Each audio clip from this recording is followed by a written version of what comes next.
Kenapa Mbak? Gini kan Miss, kemarin itu kan aku majikan terakhir di Hong Kong itu kan pada meninggal kan, terus aku ganti majikan 2 bulan, terus aku di interminate gitu. Habis itu nyari lagi, terus dapat ternyata cirinya majikan nggak cukup, jadi aku di cancel, sudah medical, sudah pokoknya sudah tanda tangan, sudah medical gitu. Terus aku nunggu tunggu habis visanya di Hong Kong, terus keluar ke Macau gitu. Nah, terus pas keluar ke Macau, aku nyari majikan di Macau. Kebetulan kenal teman di Facebook itu, dia si Lily yang namanya itu. Jangan nyebutin nama Mbak, saya nggak mau berhubungan dengan siapapun. Oh iya. Terus katanya dia itu, aku mau nyari majikan di Hong Kong, aku bilang gitu. Terus kita ketemuan, Mbak kamu mau nggak beli visa gitu, visa working kayak pakai nama orang gitu lah Mbak gitu. Nah, pakai tanda tangan pakai nama suaminya, terus kita kerja sama dia gitu. Nah, terus dia bilang tapi bayarnya 30.000 gitu. Nah, terus aku bilang kok mahal, aku bilang gitu. Iya emang gitu, banyak yang beli visa kayak gitu. Terus aku tanya sama pacar, katanya tepung kok ada beli visa sih 30.000, aku bilang gitu. Iya katanya ada, katanya ya aku boleh nggak beli visa, aku bilang gitu. Benar nggak orangnya, katanya benar teman, aku bilang gitu. Itu murah loh kalau 30.000, kalau dari negara asal aku bisa sampai 60.000, 70.000 gitu. Ya kalau benar ya kamu beli aja, nggak usah tanda tangan di Macau, keluar aja exit ke Hong Kong, visa turis tanda tangan gitu. Nah, terus aku keluar dari Macau, visa turis tanda tangan, untuk tanda tangan nama, pakai namanya dia itu, pakai nama suaminya itu. Nah, katanya kan ya udah, yang penting kamu udah tanda tangan, tunggu turun visamu sebulan. Aku sampai nunggu visa, tunggu visa turisnya habis di situ gitu. Nah, terus gimana, aku bilang gitu, aku udah tanggal 5 kan habis visa di Hong Kong, aku mau ke Macau. Ya kamu ke Macau, katanya aku udah panjar 5.500 dulu Mbak sama dia. Nah, terus nggak usah katanya bawa baju banyak, sedikit aja, kamu paling 3-4 hari, karena udah satu bulan aku dari tanda tangan itu, paling 3-4 hari udah keluar visanya gitu. Nah, terus kamu bayar aku 2.000 lagi, katanya, biar kita bayar orang dalam gitu. Kok bayar orang dalam sih, Hong Kong ada istilah dulu gitu, aku bilang gitu. Ya aku percaya aku lah. Terus aku pas mau buat video bayaran itu sama apa namanya itu, dia pergi ninggalin aku gitu. Terus aku nggak bisa ngambil resitnya dari dia. Nah, terus aku tanya yang tempat toko roti, aku minta di situ tulis kenal sama dia gitu, cuman rumahnya aku nggak tahu, dia sering di sini sama suaminya apa pasannya itu, nggak tahu gitu. Nah, terus aku bilang sama pacar, mana uangnya biar aku nggak lama di sini, tambah lagi bayarannya. Untung aku belum tambah lagi bayarannya. Pas tadi malam itu aku nyari, kemarin sore itu aku nyari dia, yuk aku sudah di blog gitu Mbak sama dia.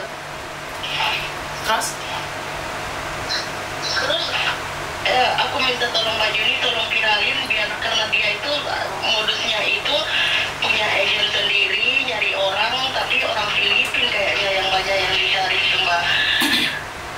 Dia masukin agensinya, terus dia jual bisa-bisa gitu, karena katanya dia itu suaminya punya residen Hong Kong, punya company sendiri, jadi bisa dikasih free visa 4 visa tiap tahunnya. Terus visa itu dijual gitu sama orang Indonesia gitu, sama yang di luaran sana kerja gitu. Oke, artinya adalah kamu ditipu nih dengan visa beli tadi. Saya kasih tahu, visa beli itu nggak pernah ada. Kalaupun ada, itu adalah kriminal. Nah, memviralkan nggak ada gunanya. Saya bantu kamu untuk laporkan ke KJRI dan polisi. Kamu punya fotonya dia, kirimkan ke KJRI. Ada? Iya, punya. Alamat yang dikasih ada semua, ada di sini. Iya. Jadi kalau viral nggak ada gunanya Mbak, dia nggak ditangkap. Laporkan sama KJRI langsung. Iya, makasih ya Mbak. Aku kirim foto semuanya. Nggak usah ke saya, langsung ke kepolisian Indonesia yang ada di Hong Kong. Nggak usah perantara saya. langsung ke kepolisian Indonesia yang ada di Hong Kong. Jadi buat korban-korban, sebentar Mbak, buat korban-korban yang beli visa tetapi ternyata ditipu, ayo kita laporkan bareng-bareng biar orang ini tidak melanglang buana nih. Ini ada satu korban lagi. Kemarin itu sudah ada beberapa orang. Cuman saya belum sempat berbicara dengan mereka. Jadi ini buat orang-orang Indonesia, makan darah saudara sendiri. Geli saya dengernya. Gitu kalian musuhin saya, pantas jahat banget sama saya, pantas tidak suka dengan konten-konten saya. Ternyata kamu kerjaannya makan darah merah saudaramu sendiri. Kamu dengan bangganya menikah dengan orang luar, terus habis itu kamu memeras. Kerja, jangan makan darah saudara sendiri. Pantas buat status jahat banget sama saya. Kenapa Mbak? Sakit banget sih soalnya. Ya Allah, karena aku percaya diriku sendiri, kok bisanya kayak gitu, kita ketemuan makan bareng gitu gitu, kok bisanya seperti itu Mbak. Ya Allah, nggak nyangka sama sekali. Terus aku mikir, kemarin cuma bawa 2 setel baju, nggak bawa apa-apa, aja bajunya aku titip di dia. Nggak tahu sekarang bajunya di mana, mungkin udah dibuang kalau udah kayak gini. Ya iyalah, kan saya udah bilang, kalian bilang konten saya jahat, kalian bilang konten saya cari uang. Tuh banyak orang yang nggak buat konten, malah makan darah kalian. Tuh lihat tuh. Lihat. Jangan percaya kalau tiba-tiba ada orang ngajak makan kalian berduaan, terus kalian dibayarin ini itu uangmu. Itu uangmu sendiri karena kamu ditipu. Udah banyak sekali mangsanya. Aku yang bayar dia Mbak, soalnya kan gimana baru ketemu terus kita baik-baikan kayak gitu ya kita saling percaya lah gitu. Aku bekerja, dia ke tempat aku bekerja, majikanku sangat respon dia, dikasih uang sama majikanku, aku menghargai kamu, katanya gitu. Makanya sendiri sama majikan aku, makan itu dihargai karena aku menghargai kamu, hati katanya. Kenapa kamu telepon saya? Kamu tahu siapa saya? Saya tahu Miss Uni, saya sering ikut Miss Uni, komen kayak gitu. Oke, terus kenapa kamu percaya sama mereka?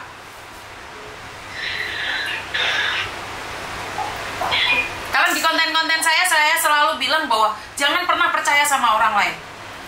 Jadilah orang yang bermanfaat, jangan sampai kamu dimanfaatkan orang lain. Dan jangan sesekali tamak dengan bukan porsi kita. Kita sadar diri, tahu batasan, bahwa itu adalah kriminal. Beli visa itu kriminal, ngerti nggak? Iya. Ya udah, Kak. Aku nggak. Kenapa? Tadinya aku nggak tertarik karena pacar bilang, iya emang banyak yang beli visa, katanya gitu.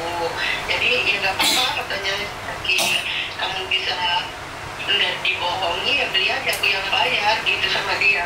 Nah jadi. Oh, kamu punya cowok di Hong Kong? Dia yang bayar. Kan tadinya kan aku bilang kok katanya teman ada jual visa 30.000. Pertanyaan saya, kamu punya cowok di Hong Kong? Ya, iya punya. Oke. Ya udah nggak apa-apa. Sekarang kita laporan aja ke pemerintah Indonesia yang ada di Hong Kong ya. Iya Mbak, makasih. Kasih saya waktu, nanti saya SMS balik kamu ya. Iya. Ada yang lain lagi? Ada yang lain lagi? Ada yang lain lagi? Saya juga banyak Mbak yang ditipu masalah bank, ada 100 juta orangnya pergi kayak gitu juga. Padahal kok yang bikin aku kadang nangis itu, kok dia tahu aku kayak gitu, kok dia pergunakan aku lagi gitu. Ini yang mana satu ini? Ini cerita tadi orang yang jual visa atau orang lain lagi? Yang lain lagi Mbak, tapi kan dia tahu, aku bilang kamu kenal nggak orang ini, dia pernah nipu aku bilang gitu. Ya kasihan dia, katanya moga ada balasannya, kok ngomongnya mulus ya gitu. Malah dia kok malah nipu lagi gitu. Ya memang kamu kan malah cerita memelas gitu, memang orang akan kasihan sama kamu. Kamu kira orang akan kasihan sama kamu? Aku bilang kamu kenal nggak orang ini mbak? Aku bilang gitu, oh kenal aku, katanya ini yang menikah sama ini kan gini-gini. Iya, aku bilang gitu, benar dia dipukul, aku bilang gitu. Tapi kok tega aja kayak gitu, kok tega aja kayak gitu mbak. Iya, karena kamu tidak belajar dari pengalaman hidup sih. Kalau menurut saya, kamu lihat ditipunya bukan cuma sekali, berkali-kali. Ya orang akan tega mbak, karena orang nggak akan peduli dengan kehidupanmu. Mereka peduli dengan hidup mereka sendiri. Ya jangan nanya sama orang, kamu harus jaga diri. Orang nggak peduli, kamu mau nangis darah atau apapun yang selagi kamu bisa ditipu, kenapa enggak? Jadi kamu yang harus hati-hati, nggak bisa nyalahin orang lain. Itu kesalahanmu. Habis ini pun kalau kamu masih percaya sama orang lain, kamu tetap akan ditipu.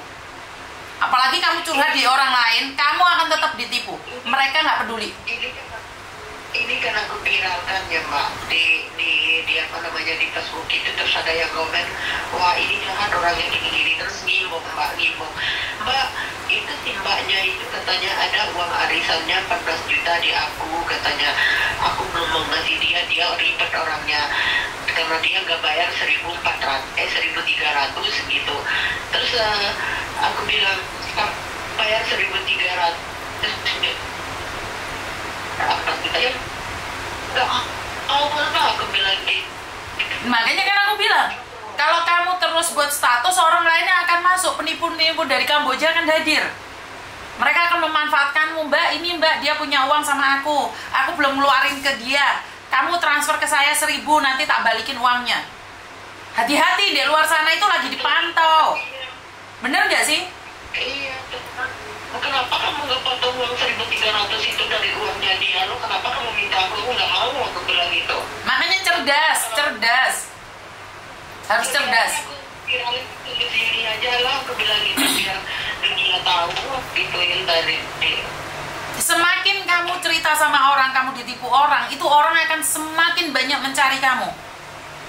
Kenapa? Mau terus nipu, karena dia tahu kamu tuh kosong. Pikiranmu lagi ngeblank. Dia akan terus semangat nipu kamu. Ngerti? Iya. Ya udah, stop, jangan buat status apapun.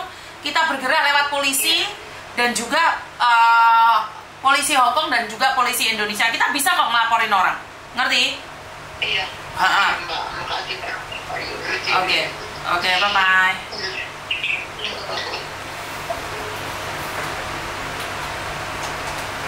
Paham kan nyampe di sini kalian? Kalian kira orang-orang Indonesia yang sudah menikah dengan orang Hong Kong, mereka punya kelebihan, mereka akan bantu kalian? Tidak. Saya sudah ingatkan kalian semuanya. Jika ada orang suka sama kamu, tiba-tiba sayang sama kamu, yakin kamu akan dimanfaatkan, siapapun dia. Siapapun dia. Termasuk saya sendiri dimanfaatkan orang lain. Kenapa? Karena kita punya kelebihan dan kelebihan itu mau disedot. Tetapi kalau saya memang manfaatnya saya ingin bagi-bagikan buat kalian agar kalian lebih berpengalaman. Tetapi jika kalian uangnya yang akan dimanfaatkan, tolong sadar diri. Orang itu akan punya 1000 cara untuk memanfaatkan kamu. Dan mereka tidak akan pernah peduli sakit hatimu. Mereka tidak akan pernah peduli dengan air matamu. Bahkan jenazahmu pun mereka tidak akan pernah peduli. Kenapa? Karena kita bodoh. Dan kita dibodoh-bodohin. Orang yang ada di sekitar kita, percayalah, memanfaatkan kita apapun namanya, apapun bentuknya. Selagi kalian bermanfaat, kalian tetap akan dicari dari mana ke mana. Ingat-ingat kata-kata saya. Selagi kalian bermanfaat, kalian akan dicari siapapun itu, dimanapun itu. Tetapi sekali kalian tidak bermanfaat, kalian akan didepak keluar. Dan jangan bertanya kenapa keadaan berubah. Karena memang kamu sudah tidak bermanfaat lagi, dimanapun kalian berada. Dimanapun kalian berada, selagi kalian dimanfaatkan, bisa dipakai, kalian akan terus dipakai. Tetapi sekali lagi, saat kamu tidak bermanfaat, siapapun yang akan ada di sekitarmu akan membuangmu. Sadar atau tidak, diakui atau tidak, Orang-orang bermanfaatlah yang akan dicari. Karena itu, jika mereka ingin memanfaatkan uangmu, jangan sampai terperdaya. Jangan sampai terperdaya. Ingat, uang tidak punya saudara. Uang tidak punya teman. Uang tidak memiliki keluarga. Sekali kamu kehilangan uang, kamu kasusin. Bukannya uang kembali, uang semakin terhambur keluar. Jangan mudah percaya tentang uang, apapun bentuk rayuan itu. Silakan kalian mengatakan ini fakta, data, ataupun cuman gaya-gayaan saja. Tidak. Saya diakui atau tidak? Tetap. Karena sudah tidak bermanfaat, maka kalian akan didepak keluar.